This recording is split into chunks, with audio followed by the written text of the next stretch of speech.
Un autre principe de la motricité libre est de ne jamais mettre un enfant dans une position qu'il n'est pas capable de prendre lui-même. Si vous le mettez en position assise alors qu'il n'est pas capable de lui-même de se mettre en position assise, vous lui ouvrez un espace d'exploration et il ne sait pas comment il y est parvenu.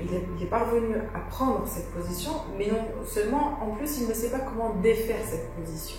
Donc c'est très frustrant de ne pas pouvoir spontanément par lui-même retrouver cette position et cet espace d'exploration. Et derrière, ça peut être très sidérant et impressionnant de se dire « je suis comme ça, et comment je fais, et comment je m'en sors ?» Voilà.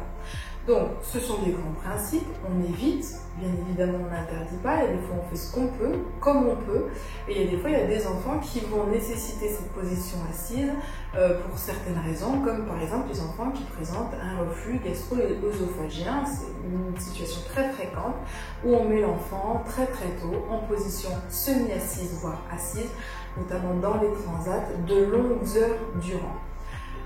Donc, même dans ces moments-là, il est très important de proposer à notre enfant ce plat d'eau d'exploration, donc pour un enfant avec un RGO à distance des repas, d'exploration et sur le dos et sur le ventre, comme par exemple sur des temps de change. Un petit, si vous le changez, vous pouvez lui mettre quelques secondes, quelques minutes sur le ventre, en votre présence, on est d'accord, et le repasser sur le dos ensuite, pour qu'il explore comme ça le à plat dos, le à plat ventre.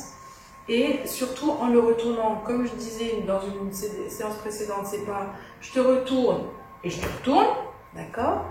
Mais par contre, regardez, je dégage, suivant les enfants, on relève un petit peu le bras en faisant attention à l'articulation, on enroule la jambe comme ça, hop, et comme ça, il n'y a pas de rupture de plan et l'enfant sait comment il a été mis sur le ventre, l'enfant sait comment il se remet sur le dos. En réenroulant, attention ta capuche, mon petit Paul, en réenroulant avec l'épaule, comme ceci. Au fur et à mesure, votre enfant, même quand il regarde, il va commencer à se positionner en position latérale et hop, pour explorer, regarder un peu plus loin, parce que sa vision elle est bien faite, elle évolue en fonction de ses capacités motrices, il voit plus loin de façon plus nette, donc il va explorer plus loin. Donc il va pousser progressivement sur son bras pour pouvoir voir ce qui se passe loin de lui. Et progressivement, il va pousser sur sa main et il va se rasseoir. Et il aura vu et senti dans son corps comment se placer assis. Et il va tester d'un côté le balancier, les mains qui vont lui permettre de s'équilibrer et tout doucement de redescendre de l'autre côté. Quand on le met trop vite, assis, un coussin, hop, un coussin. Un coussin, il est tout saucissonné, voilà mon petit Paul, alors là il ne peut plus bouger là. Et donc là, il fait beaucoup d'efforts pour lutter contre le poids de la pesanteur qui tasse l'axe corporel. Du coup, il s'appuie beaucoup sur ses bras et du coup, il n'explore pas son environnement comme on le souhaiterait ou comme il en aurait besoin. Donc, tant que possible, on essaie d'éviter de mettre notre petit bout en position assise s'il n'est pas capable de prendre cette position. Et s'il y a des fois on veut explorer avec son enfant, on peut tout à fait, hop, le prendre comme ça, le prendre dans ses bras, le mettre comme ceci, voilà, et lui montrer, parce que là il a un soutien au niveau de l'axe, il n'est pas soumis au poids de la pesanteur, et lui montrer des jeux qu'il aura plaisir à explorer. Et comme il est soulagé au niveau de l'axe, la motricité volontaire de ses bras va se libérer pour pouvoir venir attraper un petit objet,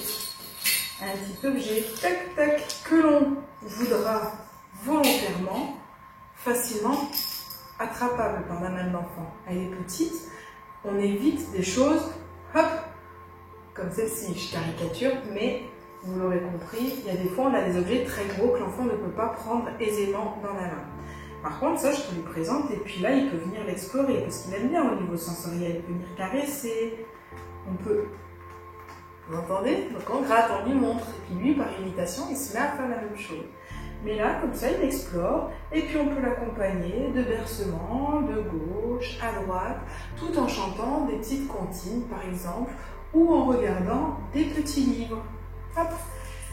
Plutôt vous regarderez des livres avec votre enfant, plus il s'intéressera aux images, aux petits dessins. Choisissez des choses assez tranchées au niveau visuel. C'est important d'avoir des contrastes. L'enfant au début a du mal à repérer les couleurs et surtout les couleurs qui ne sont pas contrastées. Donc lui proposer des jeux et des livres avec des couleurs le plus contrastées possible. Et là par exemple ce sont des petits livres adaptés aux enfants, tout molletonné, tout coloré avec des sensations différentes. Là, il va venir manipuler, observer, et puis on peut chanter et passer un bon moment avec son petit tout en respectant son besoin de se développer à son rythme et donc dans le respect de ses compétences à un moment donné. Voilà. Bonne séance, amusez-vous bien et passez un bon moment avec votre bébé.